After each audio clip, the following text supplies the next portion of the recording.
Listo, entonces aquí les voy a explicar pues el color en los videojuegos en general.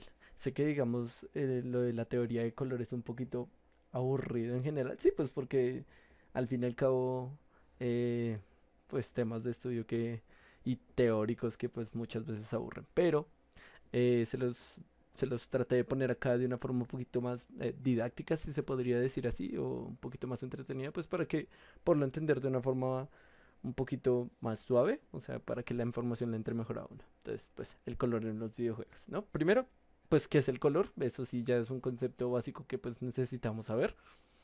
Y el color es pues una percepción visual que generan en nuestros ojos, bueno, que a través de nuestros ojos se genera en el cerebro y es el rebote de la luz que absorben los objetos, o sea, y la luz cuando rebota en el objeto absorbe todas los espectros de ese tipo de luz, excepto el del color que emite. Entonces, pues aquí como está en la presentación, el color es una percepción visual que se genera en el cerebro de los humanos y otros animales y son los rayos reflejados y absorbidos por un cuerpo, sea objetos, personas, animales. Aquí tenemos el espectro de luz en general, que pues va desde los ultravioletas, todo el rango de colores general que solemos ver y que nuestro cerebro puede pues percibir. Bueno, hasta el infrarrojo, que pues ya, como sabemos, tanto los infrarrojos como los ultravioletas, nuestros ojos no son capaces de percibirlos, porque ya son como pues los puntos full, tanto los dos extremos.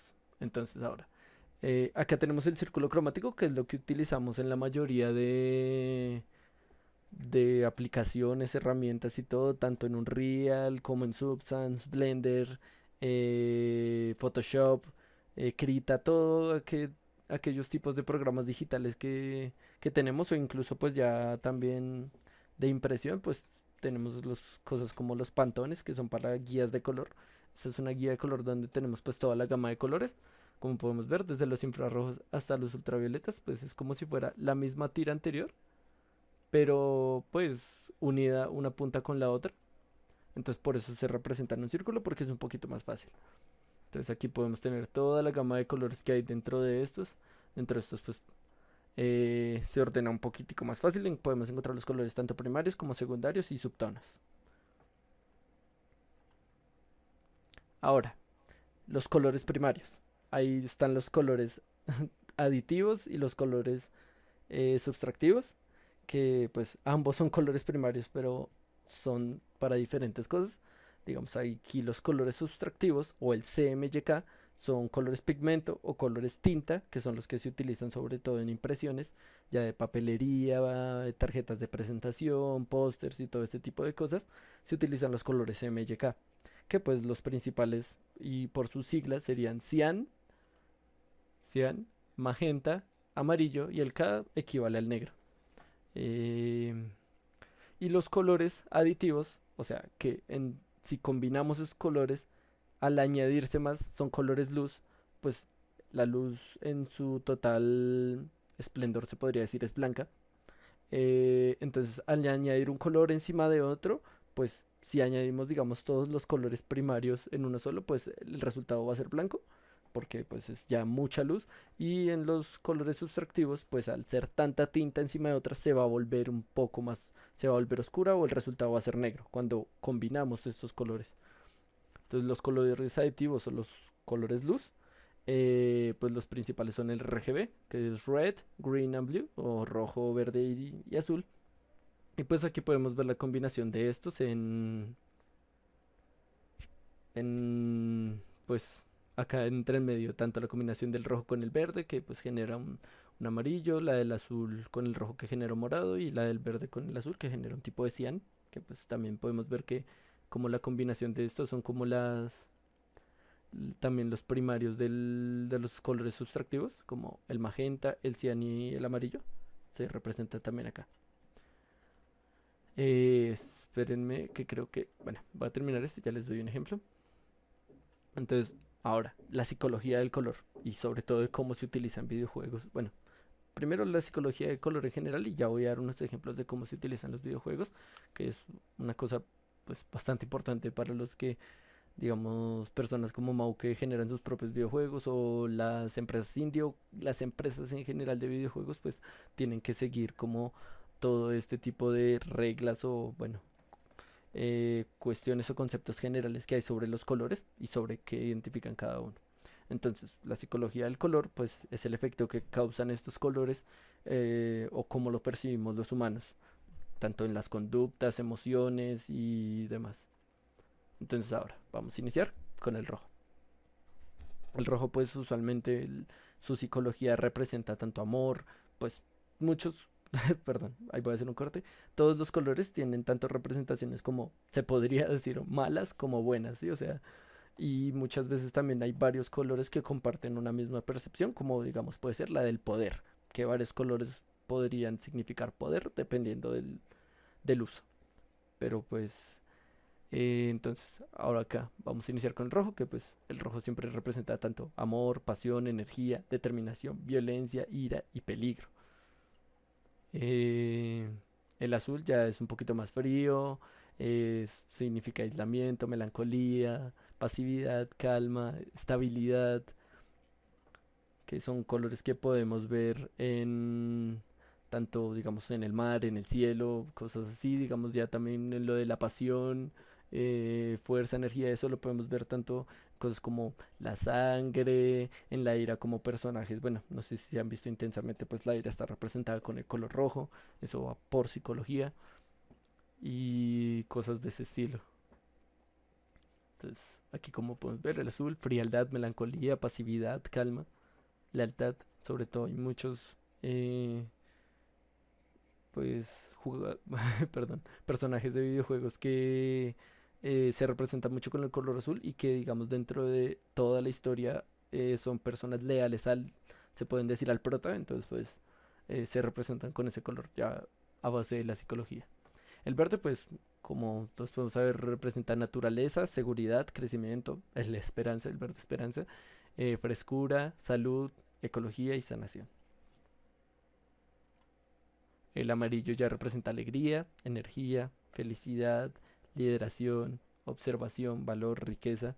Pues digamos que se representan los colores como el oro, eh, o en la energía como lo podrían ser pues ya cosas naturales como el sol, o en la felicidad pues sí, digamos las caritas felices que vemos en los emojis usualmente suelen ser, bueno, o son amarillas por la psicología del color.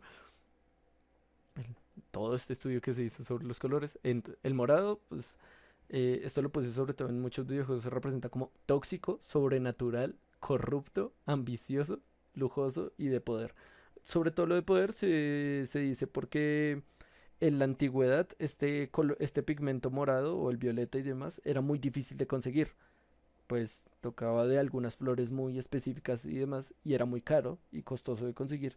Entonces las únicas personas que podían tener como telas o cosas de con un pigmento morado eran las personas pues poderosas que tenían riquezas, que eran de la realeza, entonces eso se considera como un lujo y también representación de poder. El naranja pues ya representa creatividad, peligro en ciertas ocasiones, acción, juventud, lujuria, optimismo, sobre todo optimismo y amistoso. El marrón ya es más rudeza, seriedad, sobriedad, sencillez, nos representa algo muy terrenal, ¿sí? O sea, casi siempre que vemos un color marrón lo representamos como algo que proviene de la naturaleza, de la tierra, como pues cosas, árboles, la tierra en sí misma, que es simple.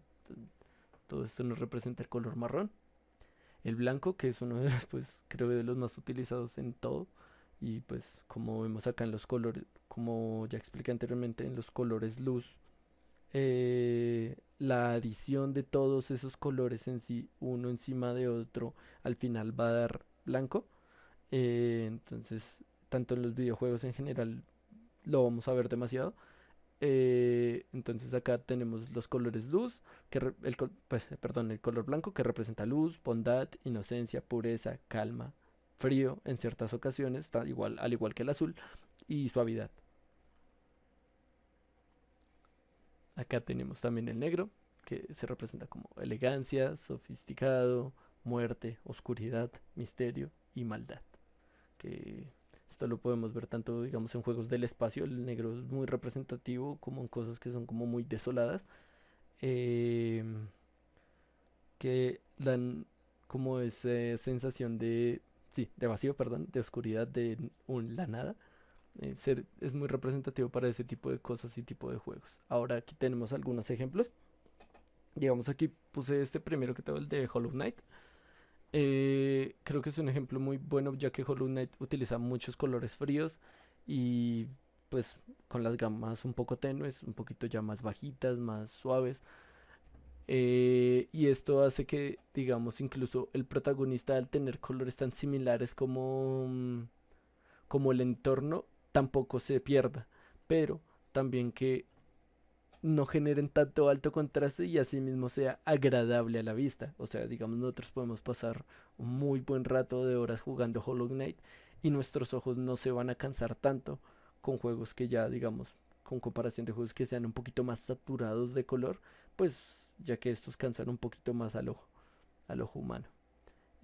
También este tipo de colores, pues, como podemos ver, tienen algunos tonos morados, algunos tonos azules, verdes, que representan pues tanto naturaleza, el morado representa un poquito de misterio, también igual que el negro que representa un poquito de oscuridad y es también ese toquecito de misterio, de no saber qué hay más hacia allá. Y el blanco, pues sobre todo está representado acá en nuestro personaje principal, que pues puede representar tanto la luz, que es nuestro prota, nuestro héroe, o que tiene pureza y todo ese tipo de cosas que ya explicamos anteriormente. Acá es un muy buen ejemplo de cómo el color también se puede utilizar, aparte de para generar emociones y representar como todo este tipo de cosas que ya dije. eh, el color se utiliza también para dar un ejemplo de progreso y también en los videojuegos se puede utilizar para gameplay, como puede ser. Digamos, podemos ver, bueno, este es un ejemplo de Resident Evil, de un remaster, que acá en general pues tenemos como una gama de colores altica, tanto digamos al fondo que podemos ver verdes en la naturaleza, un poquito de colores cálidos acá, tanto por los letreros neón y demás. Y al mismo tiempo tenemos un contraste acá en el medio con esos colores fríos, opacos y demás, que esos se utilizan mucho en juegos que son apocalípticos, del fin del mundo, donde hay mucha tensión y demás, porque esos colores fríos ayudan al jugador mientras pues está dentro del juego, de ese espacio de entorno, a sentirse un poquito más presionado, más, sí, con ese poquito de tensión. Y al tiempo también podemos ver un uso muy bueno del color para gameplay, que esto se utiliza en muchos shooters y demás, que puede ser este barril rojito que vemos acá. Ese barril rojito nos hace entender que si yo le disparo ese barril, va a explotar. Son barriles explosivos y eso se utiliza en demasiados shooters. Tanto creo que en Call of Duty, si no estoy mal, también se utiliza en Left 4 Dead y juegos por el estilo, donde uno, pues el color rojo al llamar tanto la atención a través o pues aparte de todo este entorno diferente, digamos de colores tan más tenues, más fríos, como lo pueden ser pues de apocalípticos, como en Left 4 Dead, nos va a llamar la atención y también nos va a decir, si interactúa usted con esto, pues va a suceder algo. ¿Sí? Entonces es una forma muy buena de utilizarlo en el gameplay del juego en general, y no solo para transmitir un tipo de emoción. Acá también esto es un ejemplo de Elden Ring, que utilizan muy bien el contraste de colores tanto fríos como cálidos. Aquí podemos ver que los colores cálidos están hacia la iluminación de nuestro personaje principal, de nosotros, que somos el jugador y somos el protagonista en este caso. Y ya podemos ver que al contrario, pues podemos ver aquí este jefe final, donde al ser algo sobrenatural, algo místico, algo que tiene poder, ¿sí? Algo que puede ser incluso tóxico, se representa sobre todo con un color morado.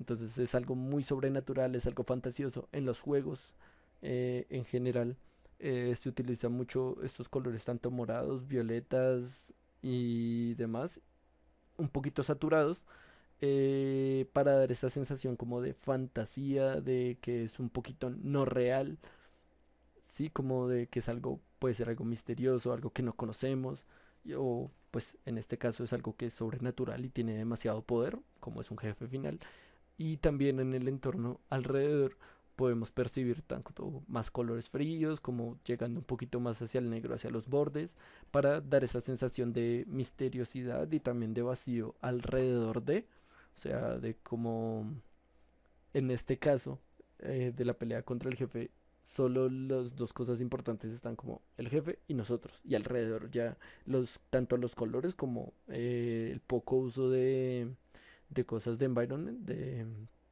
entorno, pues nos pueden hacer explicar el que en este momento no va a haber nada que nos interrumpa, tanto al protagonista como al jefe final que tenemos enfrente, sino que simplemente es como ese duelo final que hay entre estos dos, sin nada que los interrumpa alrededor. Es muy buen uso de la psicología del color en general.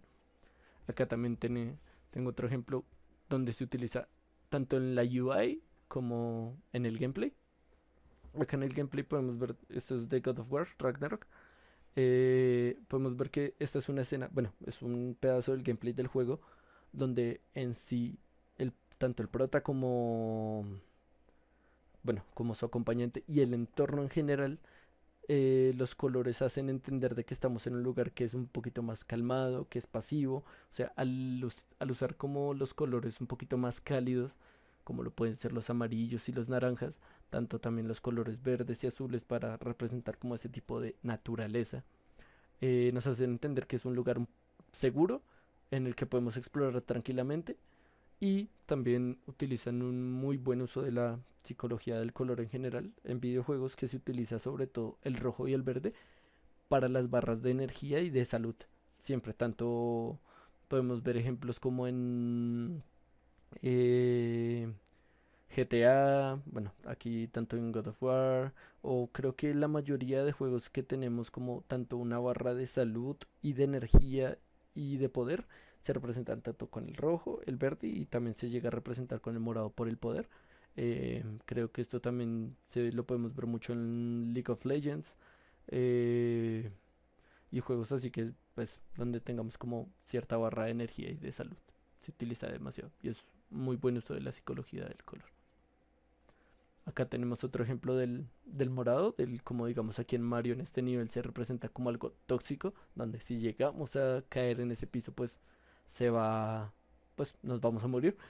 Pero también está contrastado tanto como con colores primarios como lo pueden ser el rojo, perdón, el rojo, el verde y el azul, que son los que identifican a nuestros protagonistas y al usar como esos colores contrarios que identifican toxicidad en el entorno, como lo pueden ser estos morados, estos verdes más apagados, más oscuros, o sea, la tonalidad entre este y este cambia demasiado y eso puede identificar como esta diferencia entre algo que me puede salvar de llegar a tocar el piso tóxico o de algo que también hace parte de mi entorno tóxico, o sea, el tono de ese mismo color, o sea, puede ser un verde tanto un poquito más saturado como un verde más desaturado y apagado o más oscuro, nos puede también hacer que el significado de ese color cambie muchísimo en los videojuegos. Eh, ya. Otro ejemplo que donde se utiliza en el gameplay del juego es Mirror Edge, que es un juego de Electronic Arts. Es un juego de parkour donde mientras uno va caminando en el entorno, las cosas con las que uno puede interactuar para poder avanzar en el juego se representan con el color rojo. Todas esas cosas que se ven, digamos, ahí en el centro con color rojo, que se ven, que resaltan mucho de nuestro entorno en general, que ya es un poquito más blanco, con un poquito de colores más tenues, como, bueno, obviamente el azul en el cielo y eso, pero pues que nos hacen dar como una sensación un poquito de calma, pero con ese objeto específico resaltando en rojo que nos dice como, hey, usted me puede usar para hacer algo. Sí, es para también dar un progreso de que hacia esa dirección es hacia donde debo ir. Me da un ejemplo de progreso de qué camino debo seguir y al mismo tiempo lo utilizan muy bien en el gameplay de decir eh, como esas cosas que vas a poder usar para poder avanzar en el juego, te las vamos a identificar con el color rojo. Y pues también al ayudarse el entorno tan claro y vacío, pues nos ayuda a que resalte demasiado. Por acá tengo un tráiler de ese juego de Mirror Edge para que lo vean. Solo dura 2 minuticos, pero pues para que vean más o menos cómo es utilizado dentro del gameplay, tanto el color como para la progresión del juego, del camino que se debe seguir. Entonces ya. Me avisan si escuchan, por favor. Ahorita no hay sonido, pero pues ahí.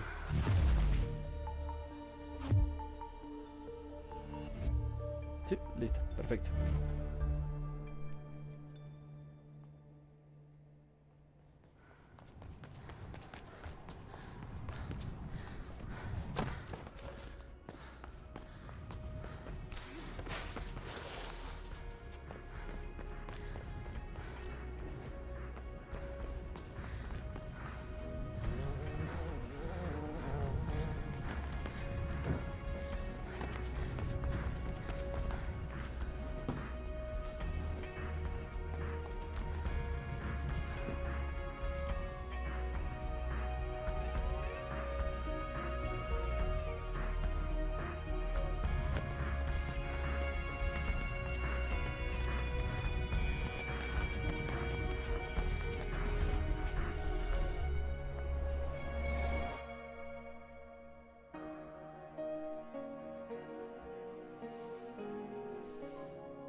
Ya. Ese era como un pequeño ejemplo de cómo se utiliza el color, bueno, la psicología del color, eh, pues para poder ayudar al jugador de decirle por dónde es el camino que debe seguir, que pues muchas veces en muchos juegos no se utiliza, sino pues al ser, no sé, juegos como el Den Ring o el que va a salir que es Lords of the Fallen o también como el Zelda Breath of the Wild. Son juegos donde son un poquito de mundo abierto, entonces no hay un camino como tal, entonces no se pueden utilizar como este tipo de ayudas del color para dar como un seguimiento al camino que debe seguir, pero eh, ya me entenderán. Em, sí, el parkour es bastante difícil, uno se puede lesionar bastante, también lo practiqué en su momento, pero sí, hay que tener demasiado cuidado. Acá también tengo otro ejemplo de un gameplay de Splatoon 3, donde es un juego que pues literalmente se trata del color y donde se utiliza mucho la psicología del color, tanto digamos para acá en los objetos del entorno, para objetos con los que se pueden interactuar, con los que te puedes cubrir y demás, donde el resto del entorno es un poquitico más apagado, más tenue, y ya los colores importantes y que se impactan dentro del juego ya son, digamos, la de nuestros personajes principales, las de las armas y balas y demás. Em, Voy a también dejar acá este video del gameplay de Splatoon, pues para que vean cómo utilizan el color en general, pues para el juego, tanto gameplay, jugabilidad, que creo que es lo mismo, perdón, para environment, para los personajes, las armas, para todo en general, entonces es un muy buen ejemplo.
Listo, entonces pues también acá podemos ver, digamos, el uso, bueno, voy a dejar un poquito más, como podemos ver el uso también de colores como el naranja para identificar poder. ¿Sí? Digamos, aquí se está cargando el poder del robotcito que sacó ahorita, entonces son que se utiliza mucho en general en la UI.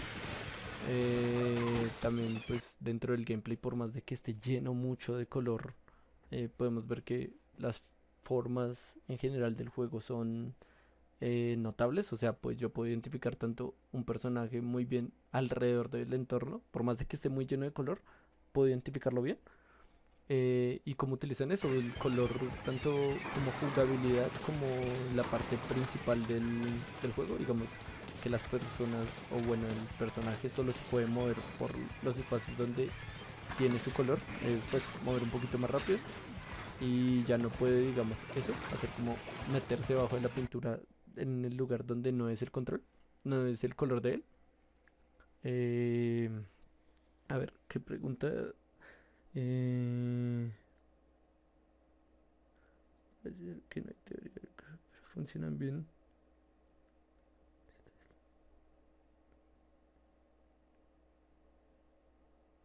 Uf, a ver, nunca había visto.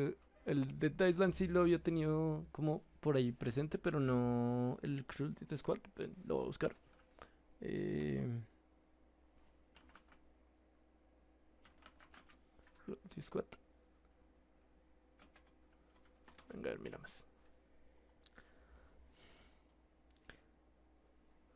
Uf, bueno, es un poquito. Bueno, por lo que se ve, es un poquitico viejo, pero. Uf, juegos como estos sí. Pues eso, seguramente, digamos, yo ni siquiera lo tenía como presente. Y seguramente es porque este tipo de cosas como el simple hecho de tener colores tan saturados o que sea tanta información al mismo tiempo cansa al ojo y por eso mismo pues puede que la gente o lo juegue menos o simplemente no lo haya jugado o pues no sé tanto conocer simplemente por el hecho de cómo se ve, o sea, como decimos, tanto con la comida y al igual que en los videojuegos, todo entra por el ojo. Todo siempre primero entra por el ojo. Uno ve un plato de comida bonito es por cómo se ven, no sé, los colores o cómo se ve presentado. Un juego es igual. Si presentamos un juego pues con colores que sean llamativos, que no saturen tanto, o sea, que no cansen tanto al ojo espectador, pues va a ser un poquito más llamativo, va a ser que la persona diga como que, hey, sí, quiero jugar ese juego. Pero digamos, juegos como este tipo, pues ya son un poquito muy exagerados. Too much. Y el otro, pues es de Island.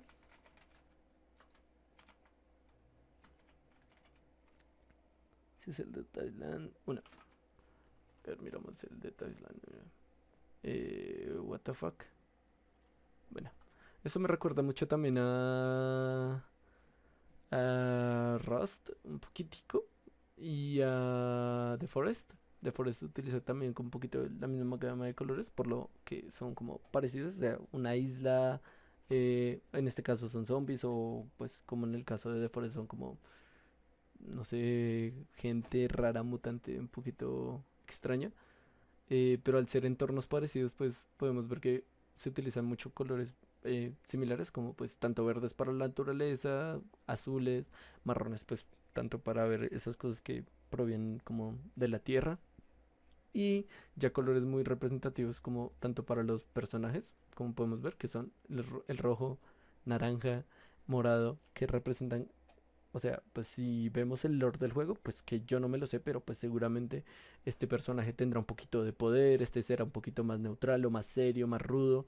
Los que tienen el icono rojo pues son eso, de pronto pueden sufrir un poquito de ataques de ira, o cosas por el estilo. El naranja ya puede ser un poquito más un poquito más amigable o puede que sea un poquito más leal, sí, o sea, y todo eso se puede guiar a base de la teoría del color, que puede ser muy importante en cuanto percibamos un juego. Eh, ya también en el gameplay, pues dentro del gameplay directo, pues esto como que hay juegos donde la iluminación también importa, o sea, de que si son muy saturados, lo que tú dices, como que cansa mucho el ojo y es un dolor de cabeza literal. Y donde también, digamos, al tener tanto brillo en general, pues nos va a hacer como perder un poquito la visualidad de lo que es importante, como que el zombie que tenemos enfrente que tenemos que destrozar la cabeza. Pero pues también eso digamos acá.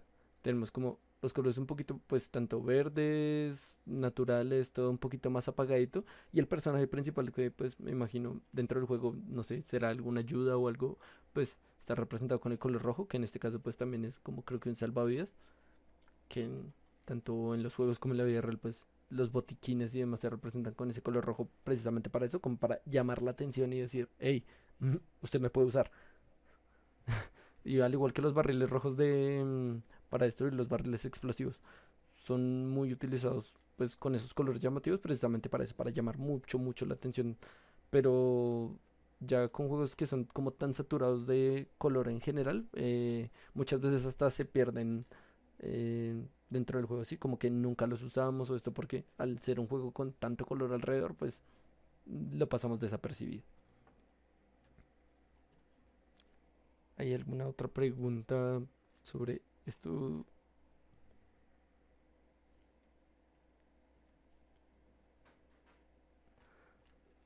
Mientras, bueno, Splatoon, esta presentación de lo de la teoría del color, tanto para que tengan muy presente, digamos, la psicología de cada color y que es muy importante para cuando vayamos a crear personajes y videojuegos en general, de los entornos, como también lo de los colores aditivos y sustractivos, que pues es muy importante.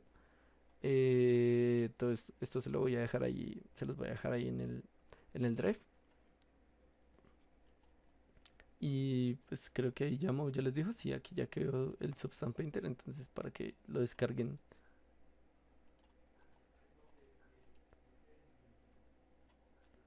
Em, Ahora yo tenía un ejemplo, pero les voy a dejar de compartir para poder compartirles Blender.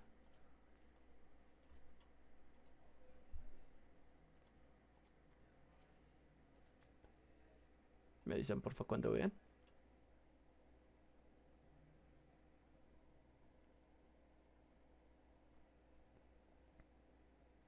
Ya, listo. Este es un ejemplo que hice aquí con luces en Blender, donde al ser un programa pues digital y que es el programa de modelado que pues estamos utilizando predeterminadamente, tanto para sus renders y demás. Y la luz es muy importante, pero pues acá es para especificar más los colores. Como podemos ver, estos son colores complementarios. El azul es complementario con el amarillo y al poder unir esos dos colores complementarios, eh, logramos el blanco. Entonces, siempre que veamos la información de colores complementarios, que se los voy a explicar aquí con la rueda cromática, un momento. Acá. Los colores complementarios son los que se encuentran uno contrario del otro, tanto digamos como pueden ser el azul y el amarillo, acá, azul y amarillo, como los uní acá en Blender, azul y amarillo, pues me genera blanco, o el verde y el morado, acá, morado y verde, que podrían ser más o menos acá, que de hecho no sé, esta rueda cromática está un tanto extraña, ahora que lo veo, vamos a buscar otra por acá, eh, rueda cromática, para eso. Ahora sí, digamos, como ah, puede ser este ejemplo. Digamos acá, un color complementario pues puede ser tanto los verdes con los morados, el azul con el amarillo, el rojo con otros tonos azules o el naranja también con el azul. Entonces, al ser colores contrarios, o acá como también se muestra, al ser colores contrarios en los colores luz, como lo son los colores aditivos, acá se van a generar el blanco al momento de combinarlos. Acá tenemos una luz, un punto de luz en Blender morado, un punto verde y al momento de combinarse las dos en el centro pues podemos ver que se genera el blanco. También lo de la teoría del color, tanto de eso de colores complementarios como la triada o los colores paralelos, ayudan mucho a la creación de los personajes. Voy a ir a volver a los ejemplos, como puede ser un ejemplo Kratos. Venga, busquemos a Kratos acá. God of War. Entonces, acá podemos ver de que por más de que el color complementario del rojo sea el verde, acá no se utiliza el verde. En Kratos, perdón. En Kratos no se utiliza nada del verde, sino al contrario se utilizan colores como eh, paralelos, o sea que se encuentran como al ladito del otro, justamente para realzar como esa sensación de poder que tiene Kratos y demás, ya que al usar un color complementario pues sería uno, mucha información de color y se perdería como esa sensación, o sea, sería como darle una psicología diferente al personaje, ya perdería un poquito más esa información de poder y el verde pues nos representaría un poquito más de naturaleza y eso que pues digamos en este ejemplo no tiene nada que ver con Kratos. Eh, ¿Qué otro personaje de videojuegos así podríamos dar como ejemplo de, de la utilizada de colores en, en los videojuegos? Mm, ahorita, Link, el ejemplo. Creo que es un ejemplo perfecto, donde también no se utilizan colores complementarios como el verde con el rojo, sino se utilizan ya colores más que generen un poquito más de relación, como el azul y el verde, que son un poquito más colores fríos, naturales, que dan un poquito de calma, que dan la sensación de seguridad al ser verde, pues da la sensación de seguridad y es el prota que va, pues, va a rescatar allá Zelda, que también como podemos ver acá en Zelda, pues se utiliza el amarillo y el azul, pues para representar como eso, esa calma, esa pureza que representa, lo puede representar una princesa. Em, y ya creo que esos serían como los ejemplos perfectos de cómo se utilizaría el color o bueno, no perfectos, pero pues algunos ejemplos de cómo se utilizaría el color en los videojuegos. Eh, ya ahora no sé qué opinión. Pero en un momento yo necesito descargar el Substance. Entonces no sé si quieren que nos demos un receso como de 5 minuticos mientras pongo a descargarlo y eso. Y mientras también ustedes lo ponen a descargar, tanto los que estén haciendo lo del correo institucional y demás. Pues para que tengan tiempito de hacerlo. Bueno, no me dejó abrir el archivo por el tipo de versión que está. Pero pues les voy a explicar acá la interfaz en general de Substance. Así es como inicia, como les debería iniciar. No estás compartiendo. No, ay, qué pena. Sí, lo cerraste. Ay, discúlpenme. Tengo mente de pollito. Me dicen cuando vean. Listo, ya. Listo. Así es como debería iniciarles a todos, absolutamente a todos.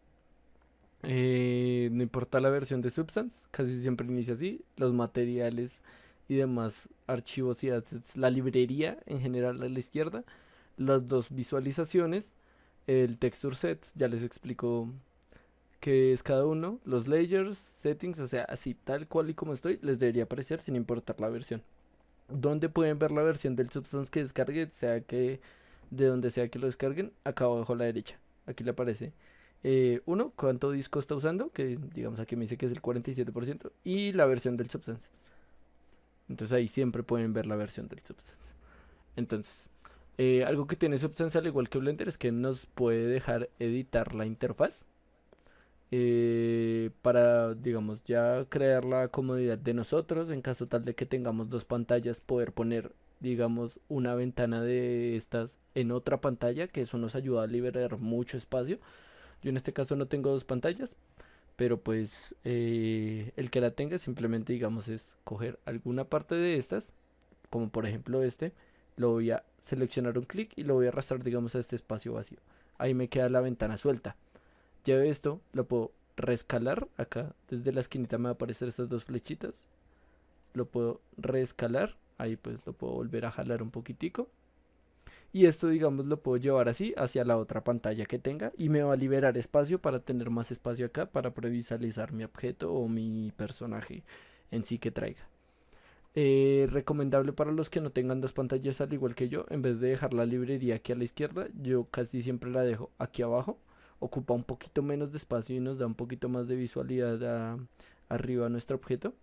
Entonces, como vieron, pues sí la suelto, pero pues me queda por fuera. Pero si la acerco un poquitico más a ese borde, pues me va a dejar ponerla ahí. Ya si la acerco, digamos, acá a estas ventanas, pues me va a dejar ponerla como en ese intermedio. Ahí me aparece como ese cuadrito con líneas puntadas, que es justo donde quedaría, pero pues yo lo recomiendo ponerlo acá, que nos da mucho más espacio. Entonces, aquí tenemos, aquí, ya uno lo puede tanto agrandar hacia arriba, hacia abajo. Acá tenemos la librería. Aquí podemos encontrar tanto materiales normales, que son estos, esta primera columnita, que son los materiales predeterminados que trae Substance Painter. Acá los Smart Material o materiales inteligentes, que también pues toda esta librería la trae Substance.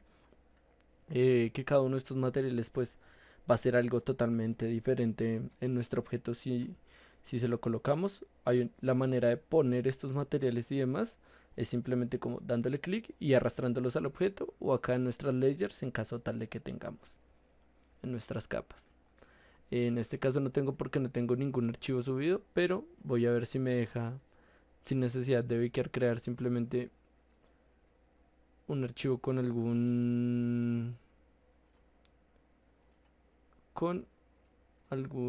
objeto que tenga por ahí, digamos esta.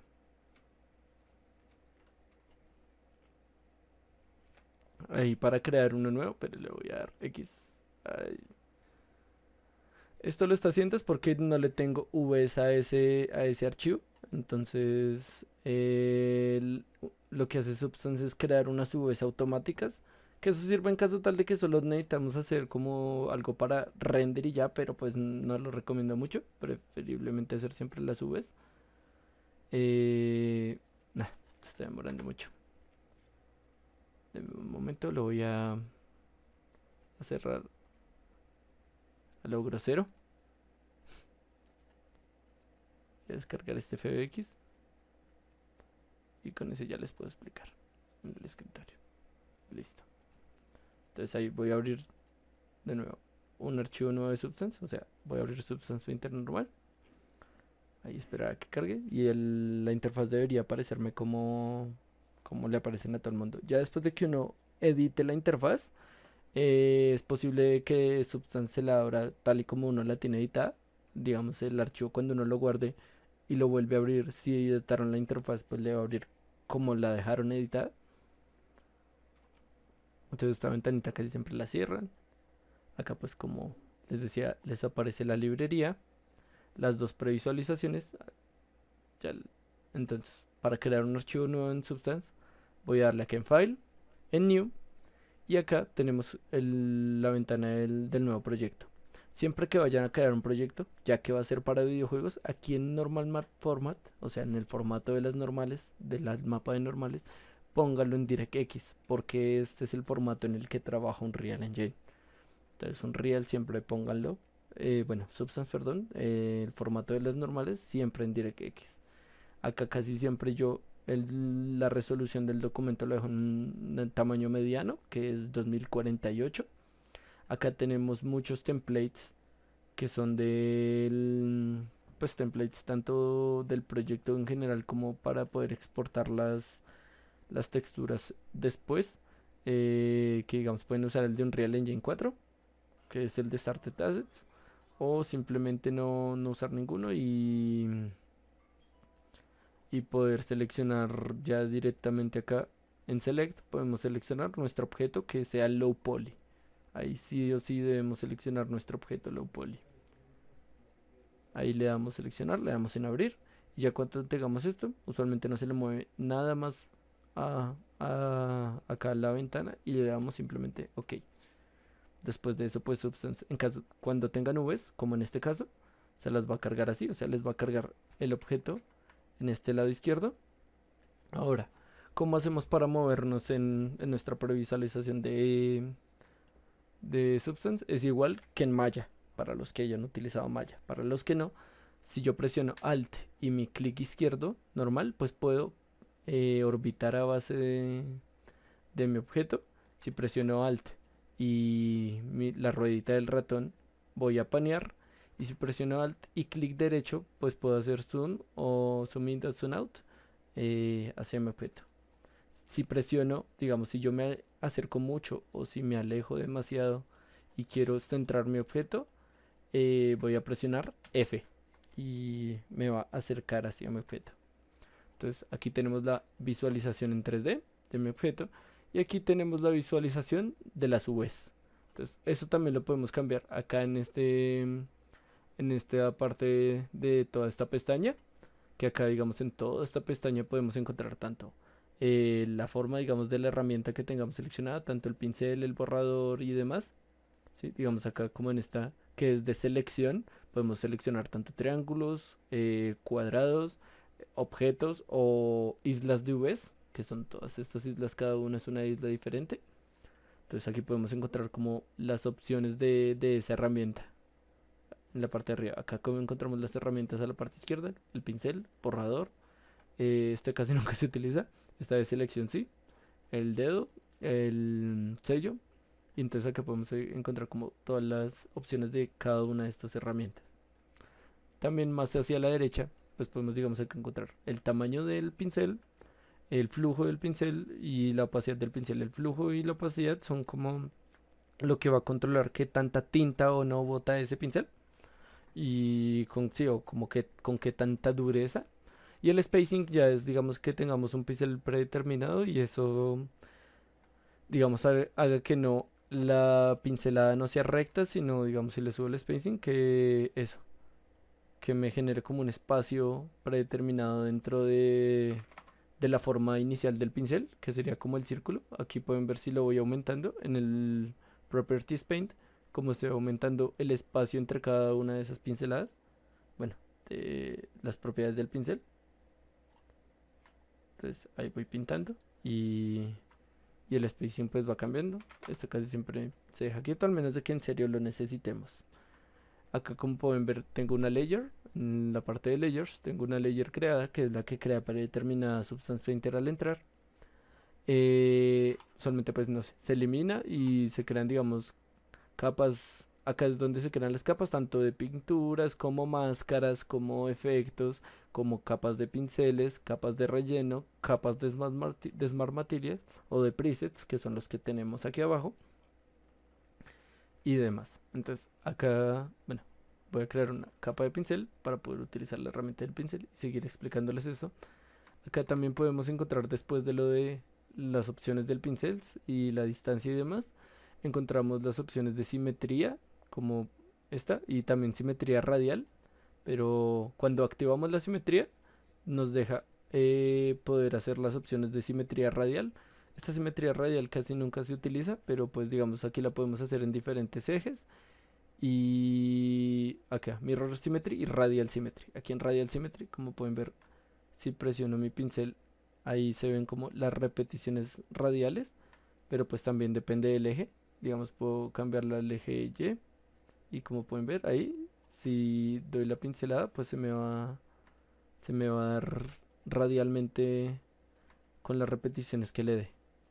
Entonces acá podemos encontrar la simetría y aquí simetría normal, simetría radial y aquí le aumentamos en el count la cantidad de repeticiones que queremos que haga en nuestro objeto. Entonces la simetría normal, voy a eliminar esta capa y voy a crear otra capa de pintura. Y la simetría pues usualmente se pone en X porque es el eje en el que está puesto nuestro objeto. Recuerden que en Blender, como les expliqué con el radio y la cubeta, el eje del frente del objeto va a ser el eje Y. El eje hacia arriba siempre es el eje Z y pues el eje X hacia los lados. Acá tenemos el eje X, como pueden ver acá en la parte de abajo a la derecha también podemos ver esos ejes. Acá digamos en la previsualización pues se ve el eje Y hacia arriba y el eje Z hacia el frente y el eje X sí hacia dónde va, pero eso depende de de cada software. Es diferente tanto en Substance como en Blender como en Unreal y demás. Entonces el eje también cambia a veces. Digamos, la simetría casi siempre cuando vamos a pintar modelos simétricamente pues es en X y ahí podemos ir dando pincelazos y demás. Y ya. para pintar pues es eso, simplemente podemos seleccionar, digamos, la herramienta del pincel o la del borrador y ya estando por encima de nuestro objeto, pues es como eso, como tener, digamos, nuestro objeto en la mano y un pincel real y pasarle por encima. Para poder cambiar el tamaño del pincel y la dureza del pincel desde acá y no tener que subir, puedo hacerlo con la herramienta Alt y el Control, perdón, con la herramienta Control y el clic derecho y hacia la derecha y hacia la izquierda cambio el tamaño del pincel y con control y el clic derecho y hacia arriba y hacia abajo puedo cambiar esa dureza del pincel. Como pueden ver también aquí en las propiedades se ve, cambio hacia arriba más duro, hacia abajo pues un poquito más suavecito el trazado del pincel. Entonces con control izquierda bajo el tamaño, control derecha subo y así con el mouse. Puedo aumentar o disminuir el tamaño y tanto la dureza del pincel o demás. Ahí recuerden, Alt y clic derecho, clic izquierdo para orbitar, Alt y la ruedita del ratón para panear, y Alt y clic derecho, tanto hacia los lados o hacia arriba o hacia abajo para hacer zoom in o zoom out. F para centrar. Y ahora, pues para seguirles explicando la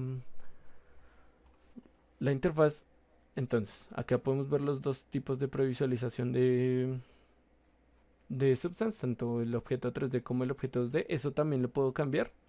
Lo puedo cambiar desde acá. Tanto puedo ver solo mi objeto 3D como solo las UVs o pues ambos en general. Y como pueden ver también tiene shortcuts que se los pone acá a la derecha.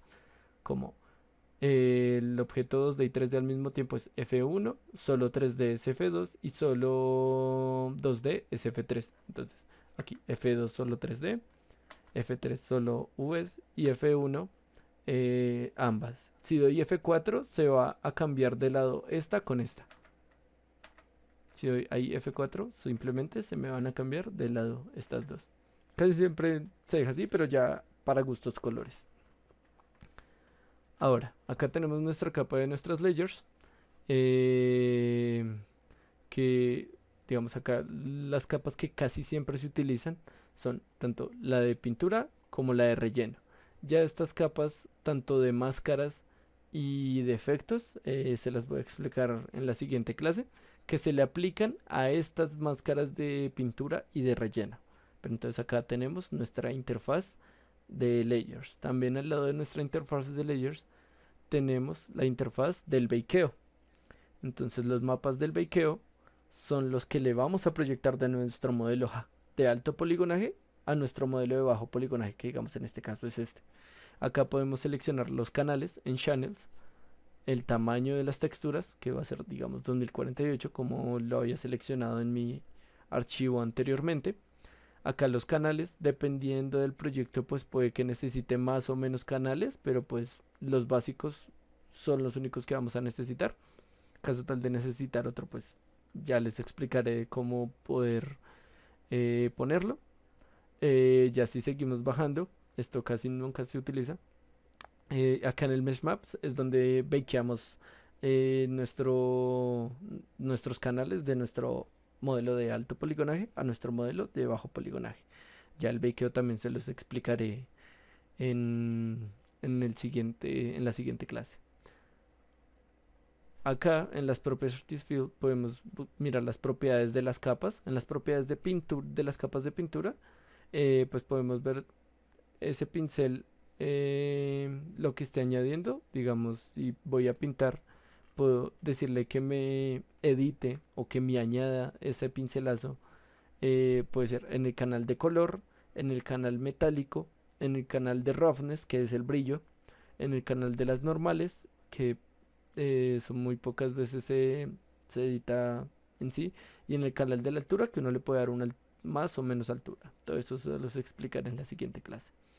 En las Property Fields, como son capas de relleno, uno también puede poner texturas en estas capas de relleno y esas texturas uno las puede proyectar de manera diferente. Acá en el Property Field, digamos, la proyección la puedo hacer a base de las UVs, que son estas, U y V, de un triplanar que ya es una proyección de los tres planos en sí, tanto eje X, Y y Z, y esféricos y esto, pero el resto casi nunca se utiliza.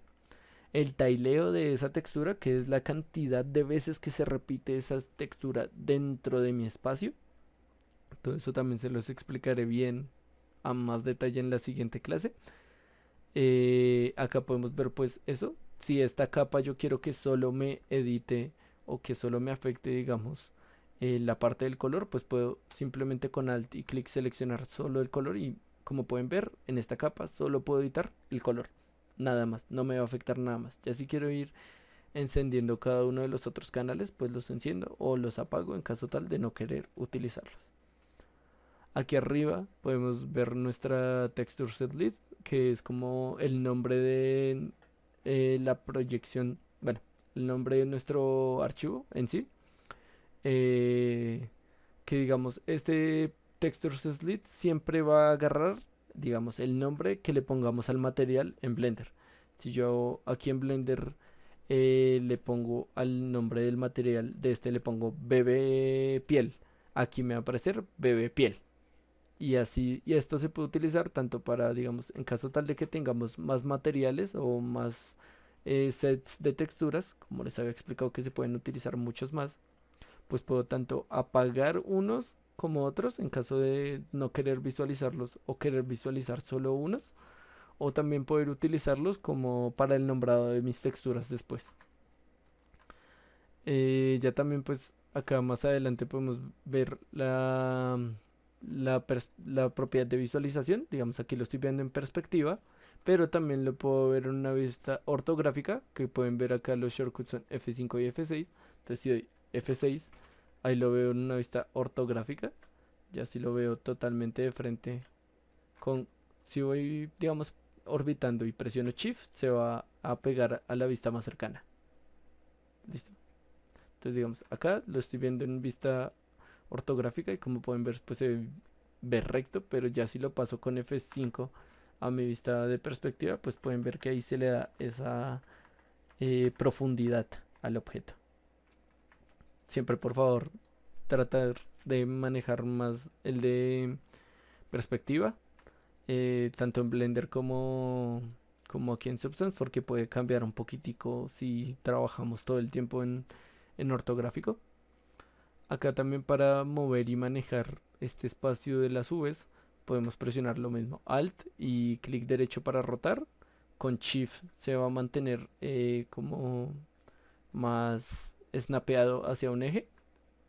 Digamos ahí si presiono Alt y clic y Shift pues se va a poner un poquito recto. Con Alt y clic derecho pues puedo hacer Zoom In o Zoom Out. Y con Alt y el botón del centro pues puedo panear. Sí, ya también con la ruedita del ratón, si no queremos hacer alt y clic derecho, pues con la ruedita del ratón podemos aumentar o disminuir el zoom.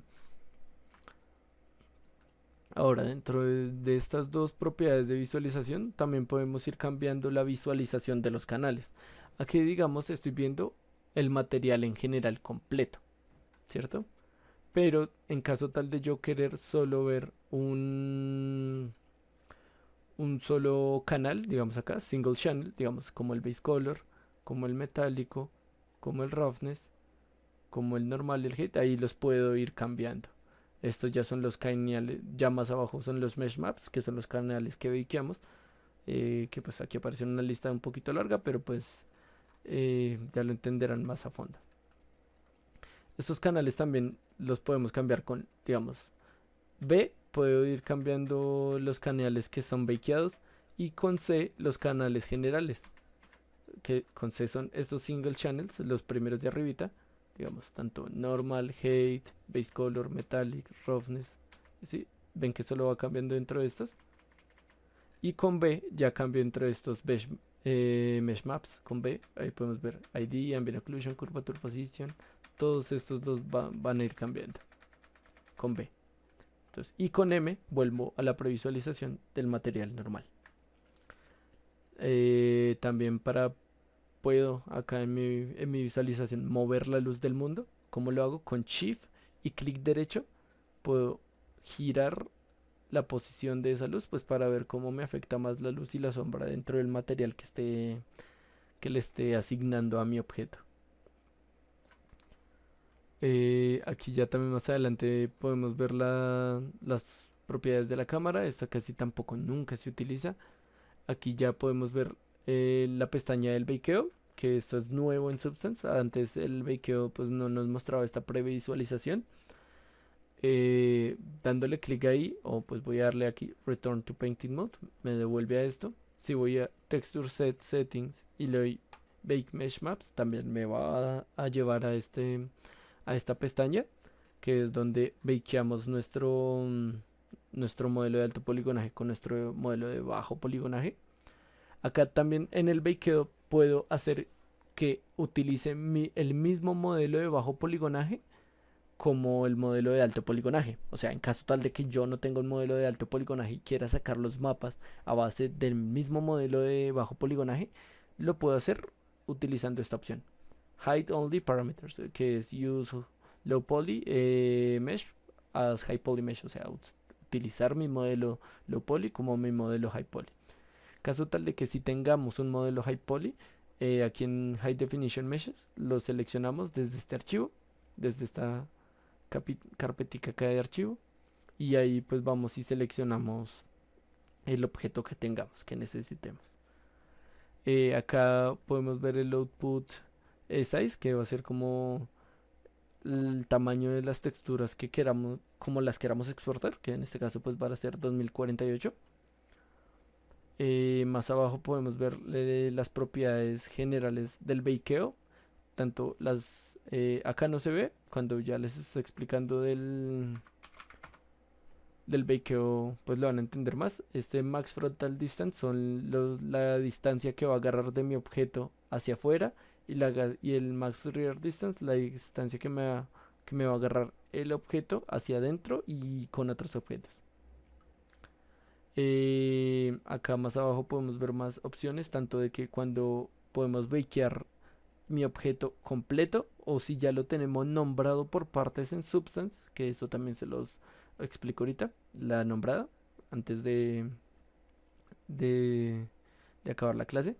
Entonces puedo machearlo o, sí, o blendearlo, perdón, o bakearlo todo el objeto completo o a base de los nombres que le haya puesto a mi objeto. Acá puedo definir como el sufijo que le haya puesto a mi objeto, a mis objetos low poly, y el sufijo que le haya puesto a mis objetos high poly. El anti-aliasing nos ayuda a que pero voy a tomar un poquito de agua. Ya, nos ayuda a que nuestros canales bakeados pues tengan un poquito más de precisión que que es con el subsampling y demás. Cuando entre más altos y demás, pues se demora un poquito más la calculada de los rayos del bakeo. Entonces, pues, eh, entre más alto, pues más se le va a demorar el bakeo. Acá a la izquierda podemos ver tanto todos los canales como el de normal, workspace normal, ID y todos esos canales que vamos a utilizar para el bakeo de nuestra información. Aquí podemos tanto deseleccionarlos como seleccionarlos. Y asimismo cada uno de estos puede tener también opciones extra dentro de esto. Tanto el Ambient Occlusion tiene como sus opciones para que tenga, digamos, los rayos del bakeo tomen más distancia o menos distancia. Que el Occluder Distance, que eso también pues es la oclusión ambiental, son como todas esas sombras que se generan naturalmente en esos espacios donde no llega la luz. Entonces, pues, eso ya es otra cosa aparte. Acá que si quiere que ignore las caras, o sea, las normales, si se acuerdan lo que les expliqué de la normal en Blender, de que hay una cara azul, que digamos, así se explica en Blender, hacia donde se proyectan esta normal. El backface es como la parte roja que no se proyecta, pero aquí en caso tal de que uno lo quiera, uno le puede decir que sí las ignore o que nunca las tome o que las tome, pero pues es preferible que siempre las ignore. En muchos canales también nos da esa opción de ignorar ese backface. Y aquí vamos teniendo pues las opciones de cada uno de los canales que, eh, siéndoles sinceros, esto casi nunca se mueve. Por mucho movemos algunos del ID y del Ambient Occlusion, si es el caso, pero de resto es muy raro que se muevan los parámetros de cada canal, pero pues estos sí son los que más movemos, tanto los rayos, bueno, el espacio que me va a agarrar del mesh hacia afuera y del mesh hacia adentro. Entonces ahí voy a volver a mi modelo, bueno, a mi menú anterior, pero antes de eso, acá en el baking log le va a aparecer como el proceso del bakeo de los mapas y en caso tal de que les salga algún error también les va a aparecer acá y el porqué de ese error. Antes Substance no tenía esto, o sea, uno le salió tal error y investigue el porqué o si a alguien más le pasó y ya lo soluciona de alguna forma, pero pues por suerte han mejorado demasiado esto. Voy a volverme a mi menú. Digamos, voy a ir a la capa de layers. Voy a seleccionar una capa pues normal. Y aquí pues ya tenemos el resto de cosas de menú. Digamos aquí en edit ya nos deja la opción. Antes no estaba esa opción. Digamos para yo volver a reimportar mi objeto tenía que darle en edit, en project configuration y acá volver a seleccionar mi objeto. Pero en caso tal de que yo le haga una edición en Blender, lo vuelva a exportar como ese mismo objeto, pues ya me deja aquí darle reimport mesh. Eso es algo que pusieron hace poquito en Substance, que nos ayuda mucho. Aquí en Edit pues podemos ver eso, el reimport mesh.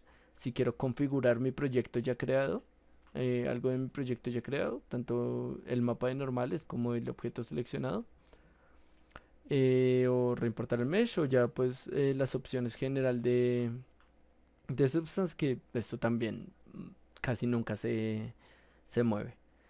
Aquí el modo, pues los podemos encontrar acá a la derecha. Entonces, pues el modo de biqueo, el modo de pintura y el modo de rendering que podemos renderizar acá en Substance. Eh, Ahí, pues ya con otras cosas podemos cambiar tanto la altura y el tamaño de nuestro render. Acá nos podemos igual mover como con nuestro espacio de Blender, de nuestro espacio normal, predeterminado, con Alt y los clics.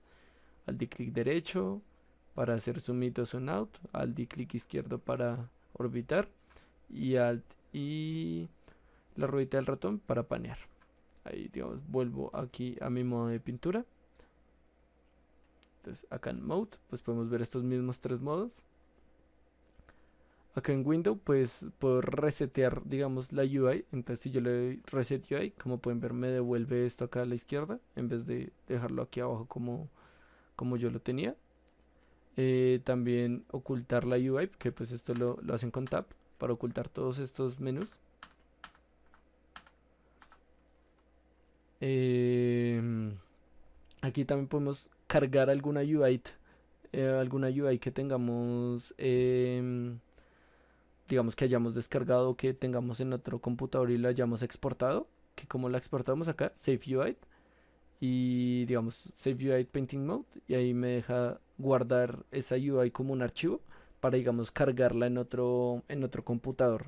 Digamos que yo edité esto y esto este texture setlit lo tengo por acá abajo, cosas por el estilo. Me deja guardar eso y poder eh, importarlo en otro computador, acá desde Windows, lo add UI y ahí lo cargo.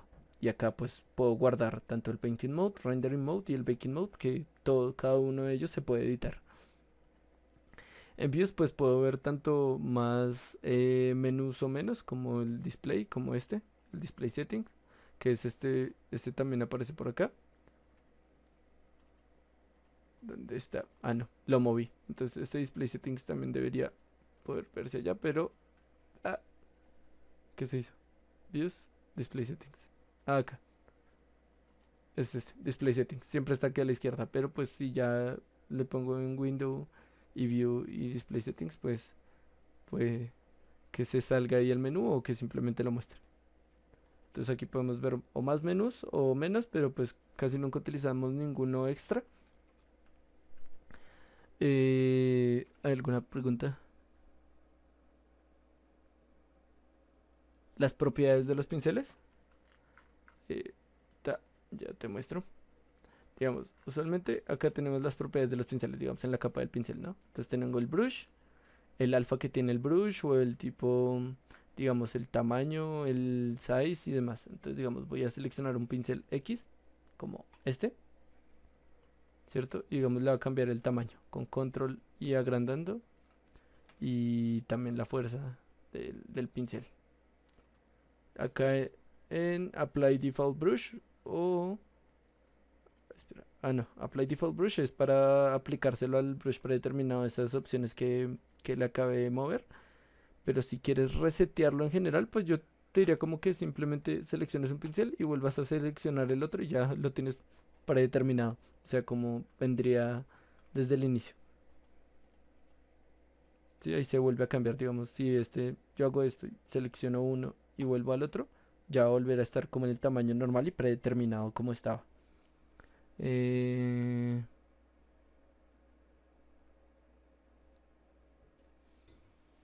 ok, en ocasiones uno descarga algún Smart Material y cuando lo descargan, lo cargan en el programa no aparece. Depende, digamos, de uno, la versión del Smart Material, o sea, la versión de Substance en el que haya sido creado el Smart Material. Y dos, la forma en la que uno lo importe. Usualmente cuando uno importa un Smart Material, uno, pues, en caso tal, o aquí no tengo un Smart Material como para importar, pero pues simplemente voy a hacer de cuenta, digamos, con una textura. Voy a importar esto como una textura, el radio, y lo voy a importar acá. Entonces, ahí simplemente arrastro tanto el Smart Material, pincel, textura, todo lo que quiera importar, simplemente lo arrastro a la librería y me va a aparecer este import resource, perdón. Acá me deja identificar, digamos, la opción de importada que quiero. Aquí no me aparece, pero en caso de que sea un Smart Material, en vez de dejarlo en Unified, ponerle Smart Material. Puede que muchas veces la opción de importación acá la cambie de Substance si uno no la selecciona. Y pues ya, digamos, ahí ponerle en Project United o en el Current Session, ejemplo. Y digamos, esto es una textura, entonces lo voy a importar como una textura y no como un alfa. Si yo le pongo un alfa, me lo importa, digamos, en escala de grises. Y de pronto también con materiales, en vez de importarse como un Smart Material, si yo no selecciono nada, pues me lo importe como un material normal y no coja todas esas opciones predeterminadas. Ya si no te lo lee el programa, puede que sea por uno, de donde esté creado el Smart Material, porque puede que lo haya creado con Sampler, digo, con Designer. Y si lo crearon con Designer, muchas veces también puede ser la versión del Designer o la versión del Substance en la que hayan creado ese Smart Material, del por qué no se te importaría. Entonces, digamos aquí que voy a importar esta textura, pues la selecciono como textura, así específicamente, y le doy import. Y aquí ya me va a aparecer en la librería esta textura. Y esta textura la puedo utilizar, digamos, en un fill layer, ejemplo, que solo necesito que me afecte el color. Y esto lo puedo mandar acá a mi base color. Y como pueden ver, pues se me puso la textura acá completa en la V. Que esto nos puede, pues ya se los explico después en otras clases. Que como pueden ver ahí se está tileando, o sea, se repite. Si yo lo escalo, se repite esa misma textura, que es lo que se puede ver también aquí en el tiling. Digamos, acá yo puedo cambiarle la cantidad de veces del tiling. O esta. Voy a dejarlo en 0, perdón, en 1 y en 1, que sería lo normal. Y la posición sí, 0 y 0. Y acá le quitaría esto, el candadito, para que sea proporcional. Si lo desactivo, pues va a ser separado, pero si lo activo, pues va a ser proporcional. Entonces ahí se me repite una cantidad más o menos de veces. Entonces cuando vayan a importar eso, como Smart Materials y demás, pues simplemente es arrastrarlos, pero en caso tal de que no se te importe, puede ser por problema de cómo esté creado o la versión de donde lo crearon. Digamos, porque lo pueden haber creado en una versión antigua donde las opciones eran diferentes, o que tengas una versión más antigua de la versión de donde lo crearon, que pues puede tener también eso, opciones diferentes el Smart Material, entonces de pronto por eso no te carga dentro del Substance. Voy a eliminar este color, listo. Eh, Ahora, ¿en qué iba? Bueno, acá en Viewport, pues es lo que ya les expliqué, que uno cambia con B, con C o con M, pues dentro de todos los canales, dentro de todos estos canales. Y ya el JavaScript, Python y demás, esos son ya cosas más de la programación de Substance que pues nunca en mi vida he tocado, siéndoles totalmente sincero. Acá también a la derecha pues podemos ver el display settings, que acá podemos ver uno, el environment que se utiliza para la luz de acá, digamos, si yo muevo esto con shift y clic derecho, este está siguiendo un HDRI, que acá digamos en el environment map y en panorama, pues si le doy clic me deja elegir como otro HDRI diferente, que son imágenes con información de luz. Hay páginas donde uno puede descargar HDRIs y demás. Yo casi siempre, donde está, yo utilizo este Studio 3.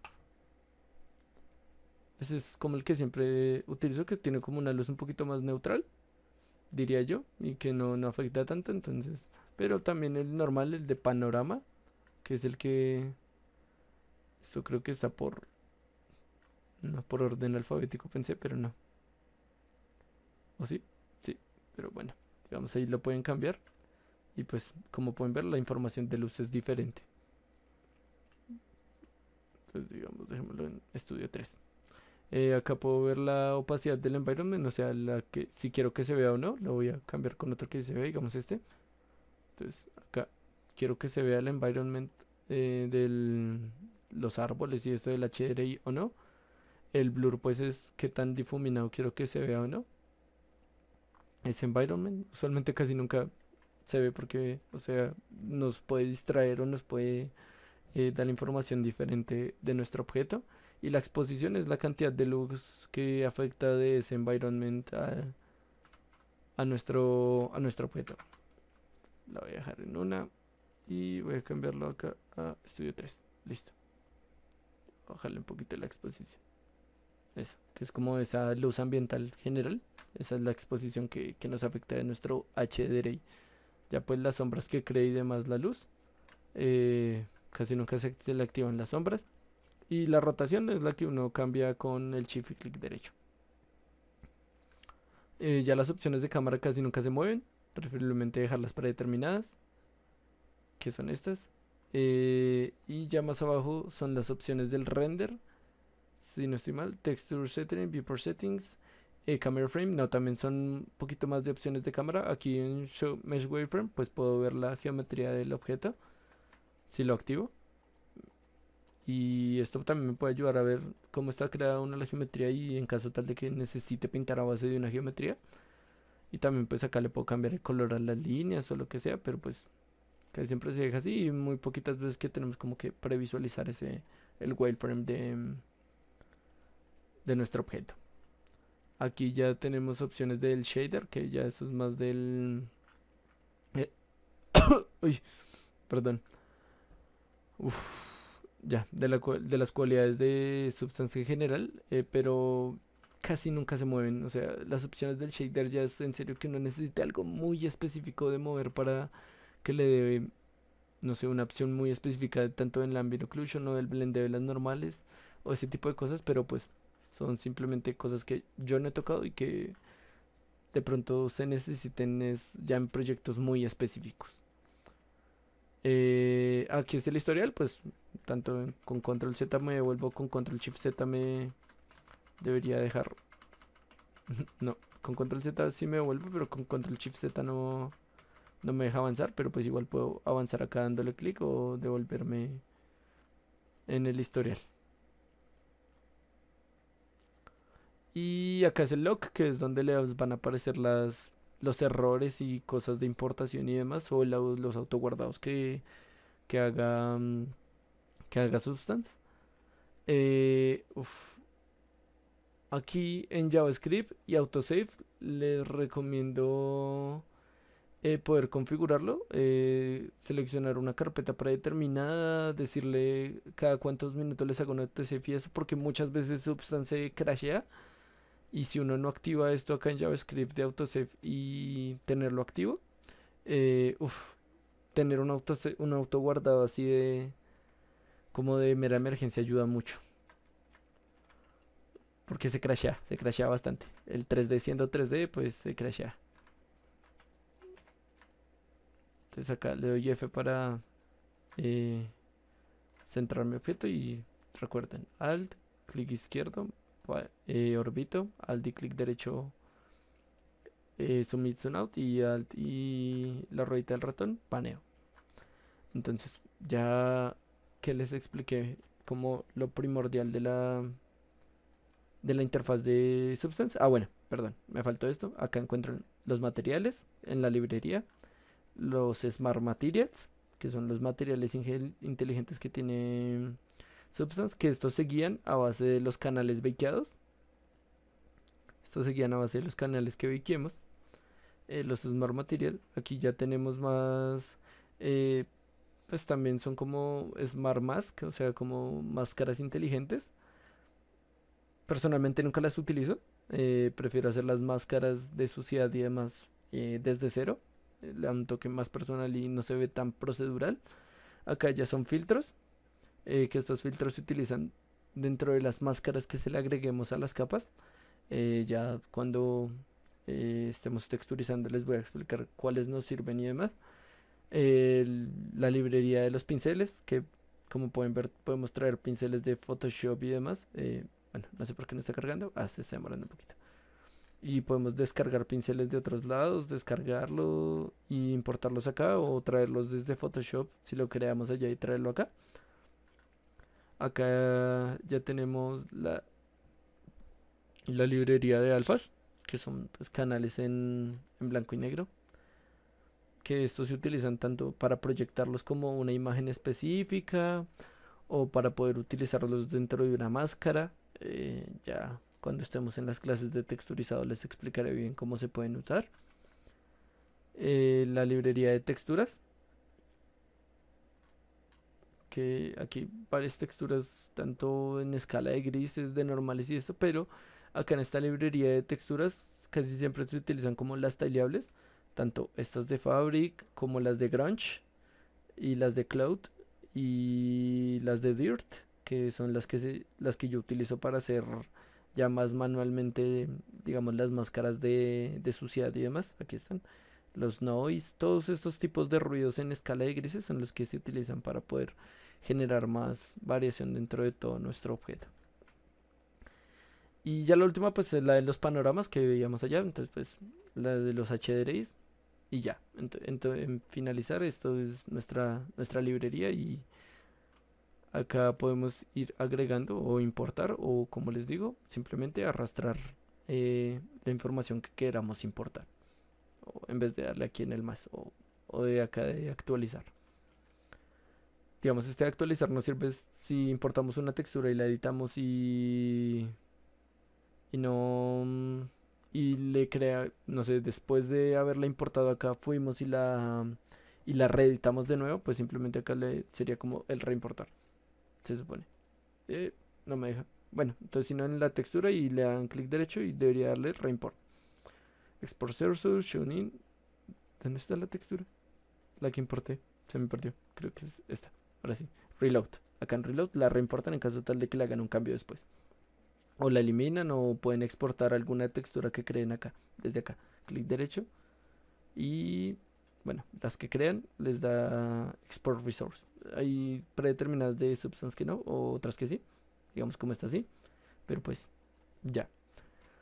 En general esa es como la interfaz de Substance. Si tienen alguna pregunta con la interfaz, por favor, háganla antes acá de cerrar con Substance.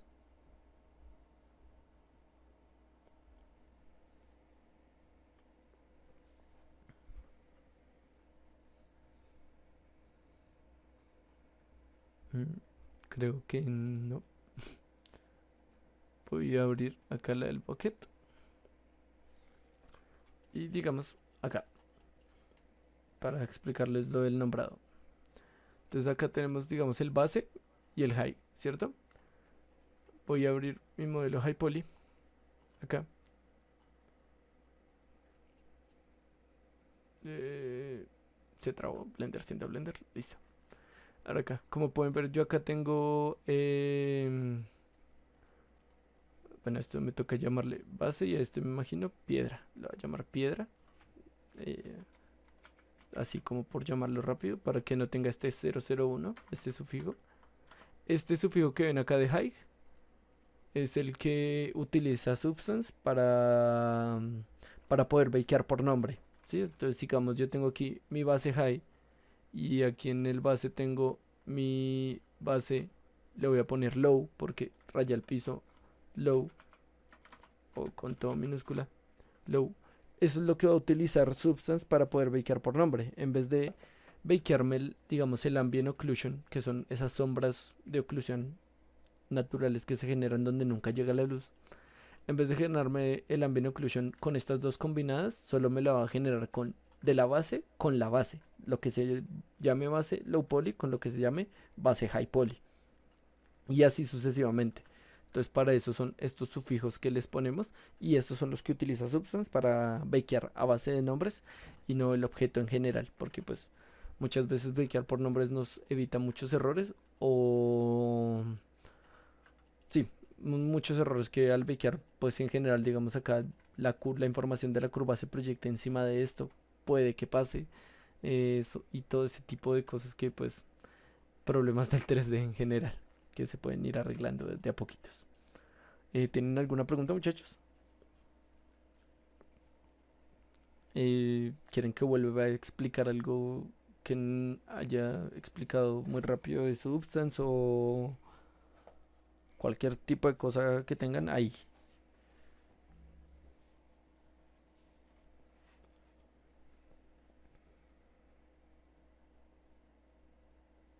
De momento no. Eh,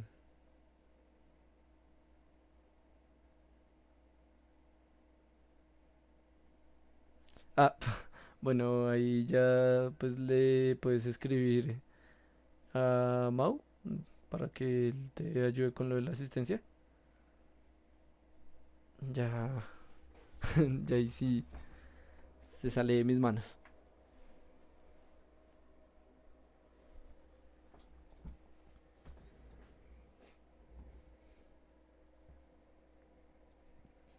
Bueno chicos, si no tienen ninguna otra pregunta y demás, pues creo que aquí terminaríamos. Espero les haya gustado.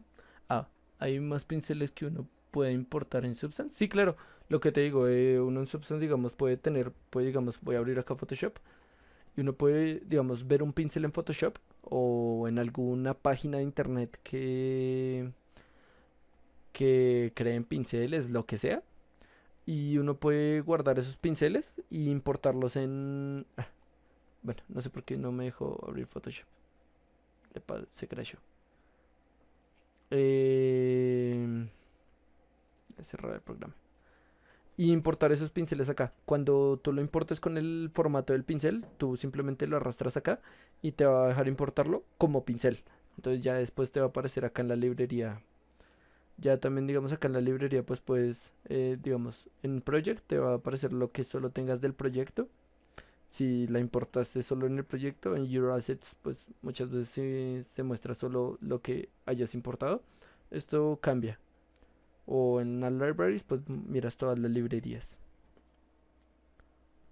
Entonces, cuando quieras importar pinceles o esto, pues puedes buscar ya en internet, en San YouTube, lo que sea, y descargas el pincel, lo importas y ya lo tendrías acá. Pinceles de nubes, sí, hay cosas muy específicas, pinceles de pasto, de tela, cosas por el estilo, o pinceles inteligentes que haya gente creado en Substance, digamos, para poder hacer costuras, por ejemplo. Eh, el ejemplo de que si yo arrastro el pincel por acá y me genera una costura así, puede que exista ese pincel y uno lo descarga y lo instala. No, usualmente no tiene ningún conflicto, o sea, de hecho si tú vas acá en la librería de pinceles, mira, todos estos que tienen el simbolito que son pinceles que también se utilizan en Photoshop. Pues que son hechos en Photoshop o que vienen del programa o que también se pueden utilizar allá. Y así sucesivamente. Pero entonces, digamos, puedes buscar, no sé, si son pinceles muy específicos, lo que te digo, San YouTube o lo que sea, pincel de pasto para Substance. Y en algún lado te va a aparecer. Si no, pincel de pasto para Photoshop, lo descargas en el archivo que se descargan esos pinceles y lo importas acá y ya pues puede que algunos traigan algunos problemas o no, al igual que en los Smart Materials. Listo. Eh, si no hay ninguna pregunta más, espero les haya gustado la clase. Ya en la siguiente pues veremos bien cómo hacer los bakeos, cómo dar el primer paso de texturizado y para qué sirven cada uno de los canales de bakeo, que cada uno tiene como su respectiva funcionalidad. Y pues sí, cómo manejar bien, ya que entendemos la interfaz, pues cómo manejar bien el programa y cómo ser un poquito más organizados tanto con las capas y demás. Que al igual que en Blender, hay que nombrar todo, todo. Cada capa que creemos, cada máscara y todo, preferible nombrarla para ser muy organizados. Espero les haya gustado la clase y pues nada, muchachos, que estén bien. Voy a detener la grabación.